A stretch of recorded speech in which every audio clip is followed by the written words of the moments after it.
आपने बांग्लादेश के नागिन डांस सेलिब्रेशन को तो देखा ही होगा। तो आज हम आपको बताएंगे कि कैसे बांग्लादेश को भारत के सामने नागिन डांस करना बहुत ही भारी पड़ गया और ऐसी क्या घटना हो गई थी कि पूरी भारतीय टीम ने श्रीलंका के राष्ट्रीय ध्वज को हाथ में थामकर पूरे मैदान का चक्कर लगाया था। तो बने रहिए हमारे साथ अंत तक। ये कहानी शुरू होती है निदास ट्रॉफी 2018 के सेमीफाइनल मैच से, जहां बांग्लादेश और श्रीलंका का आमना सामना था। जीतने वाली टीम को भारत से फाइनल मुकाबला खेलना था। श्रीलंका ने पहले बल्लेबाजी करते 214 रन बनाए थे। जवाब में बांग्लादेश को अंतिम 5 बॉल पर 12 रन चाहिए थे। इस ओवर में 2 बॉल कंधे के ऊपर से गुजर जाती है, जिसे नो बॉल करार नहीं दिया जाता है। इस बात पर बांग्लादेश के कप्तान साकिब काफी नाराज हो जाते हैं और वो अपने खिलाड़ियों को बीच मैदान से वापस आने को कहते हैं। तभी बांग्लादेश के सब्स्टिट्यूट फील्डर मैदान में घुस आते हैं और श्रीलंकन खिलाड़ियों से उलझ जाते हैं। बात को बढ़ते हुए देखकर अंपायर बीच बचाव करते हैं और जब माहौल शांत होता है तो महमूदुल्लाह चौका और छक्का लगाकर बांग्लादेश को फाइनल में पहुंचा देते हैं। इसके बाद बांग्लादेशी खिलाड़ी काफी उत्तेजित हो जाते हैं और बीच मैदान में ही नागिन डांस करने लगते हैं। साकिब अल हसन तो अपना शर्ट निकालकर मैदान में ही दौड़ने लगते हैं और बांग्लादेश के कुछ प्लेयर्स को श्रीलंका के प्लेयर से उलझ भी जाते हैं। इस तरह से श्रीलंकन खिलाड़ियों के साथ व्यवहार करना कहीं से भी सही नहीं था। लेकिन इन नागिनों को ये नहीं पता था कि सफेरा हाथ में बीन लिए फाइनल में इंतजार कर रहा है, जो इन नागिनों की बीन बजा देगा। तारीख 18 मार्च 2018 यही वो दिन था जब श्रीलंका के प्रेमदासा स्टेडियम में भारत बांग्लादेश के साथ साथ श्रीलंका के सबसे ज्यादा दर्शक मौजूद थे। वजह साफ थी, श्रीलंकन फैंस भारत को जीतते देखना चाहते थे क्योंकि बांग्लादेश ने उन्हें काफी अपमानित किया था। विराट कोहली उपलब्ध नहीं थे, इसलिए भारतीय कप्तान रोहित शर्मा ने टॉस जीतकर पहले गेंदबाजी करने का फैसला किया। बांग्लादेश की पारी की शुरुआत करने तमीम इकबाल और लिट्टन दास आए।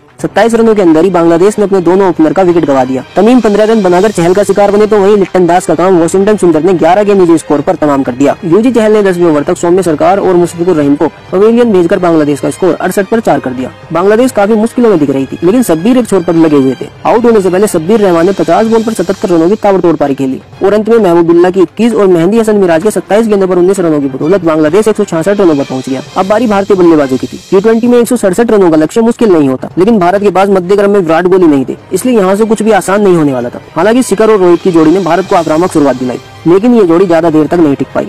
तीसरे ओवर में साकिब ने शिखर को आउट करके भारत को पहला झटका दे दिया।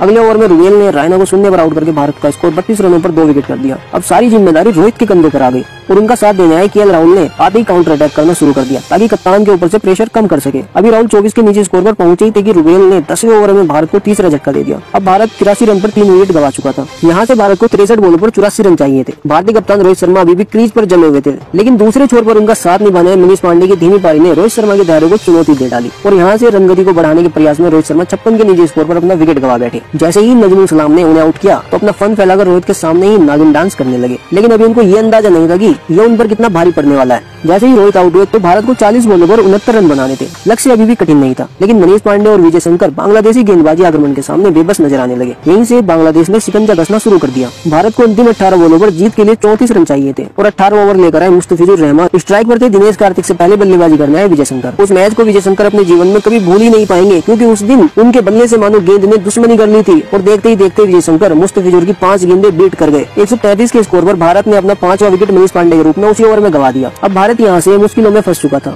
भारत को जीत के लिए 12 गेंदों पर 34 रन चाहिए थे। मैच बांग्लादेश की झोली में जा चुका था। भारत और श्रीलंका के समर्थक मायूस हो चुके थे, तो वहीं बांग्लादेश अपने फन को फैलाए तैयार खड़ी थी। 7वें विकेट के रूप में भारत की ओर से बल्लेबाजी करने आए दिनेश कार्तिक। बांग्लादेश की जीत के बीच अब भी दिनेश कार्तिक खड़े थे। साकिब ने 19वें ओवर के लिए अपने सबसे किफायती गेंदबाज रुवेल को बुलाया। रुवेल ने इस मैच में 3 ओवर में 13 रन देकर 2 विकेट हासिल किए थे। साकिब 19वें ओवर में मैच को खत्म कर देना चाहते थे, इसलिए अपने सबसे प्रमुख गेंदबाज को गेंद सौंप दी। जैसे ही पहली गेंद रुवेल ने यॉर्कर डालने की कोशिश की, तभी स्ट्राइक पर खड़े दिनेश कार्तिक ने उसे लो फुल टॉस में बदलकर सामने की ओर छक्का जड़ दिया। ओवर की दूसरी बॉल हाफ बॉली थी, जिसे कार्तिक ने मिड विकेट के ऊपर से चौके के लिए भेज दिया। इससे पहले बांग्लादेश कुछ समझ पाती, कार्तिक ने तीसरी बॉल को भी फ्लिक करके लेग साइड पर छक्का जड़ दिया। कार्तिक इस मैच में बहुत ही गुस्से में थे, क्योंकि रोहित ने उन्हें काफी देर बाद बैटिंग के लिए भेजा था। लेकिन कार्तिक के इन शॉट्स के बाद स्टेडियम में मायूस बैठे फैंस में विश्वास बढ़ गया कि यहाँ से मैच जीता जा सकता है। तो वहीं बांग्लादेश के डगआउट में हलचल मच चुकी थी। चौथी गेंद कार्तिक से डॉट हो गई, जबकि 5वीं बॉल पर 2 रन हासिल कर लिए। ओवर की लास्ट बॉल पर सबको लगा कि कार्तिक सिंगल लेकर स्ट्राइक अपने पास रखना चाहते हैं, इसलिए थर्ड मैन को सर्कल के अंदर रखा। लेकिन कार्तिक ने बड़ी चालाकी से रैम शॉट के जरिए इस बॉल पर भी चौका जड़ दिया। अब तक किफायती रहे रुवेल के इस ओवर में कार्तिक ने 22 रन कूट दिए,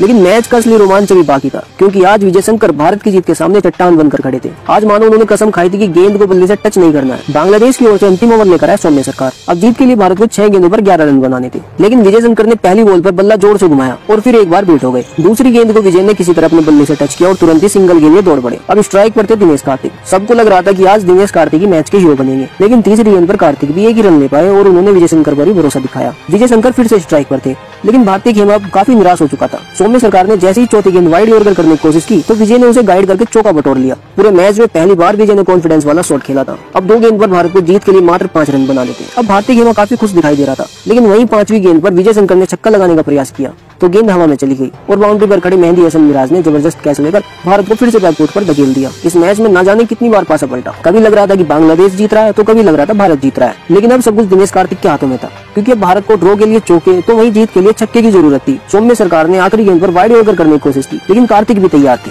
और कार्तिक ने इस बॉल को बड़ी खूबसूरती के साथ कवर्स के ऊपर से फ्लैट 6 जड़ दिया। अंतिम बॉल पर कार्तिक ने छक्का लगाकर भारत को एक नामुमकिन सी जीत दिला दी थी और इस जीत के बाद भारत से ज्यादा श्रीलंका के फैंस खुश दिखाई दे रहे थे। भारत ने नागिन के फन को कुचल डाला था। श्रीलंका के इस अपार समर्थन को देखते हुए भारत ने श्रीलंका के राष्ट्रीय ध्वज के साथ पूरे मैदान का चक्कर लगाया और खेल भावना का परिचय दिया। आपको इस मैच में सबसे अच्छी बात क्या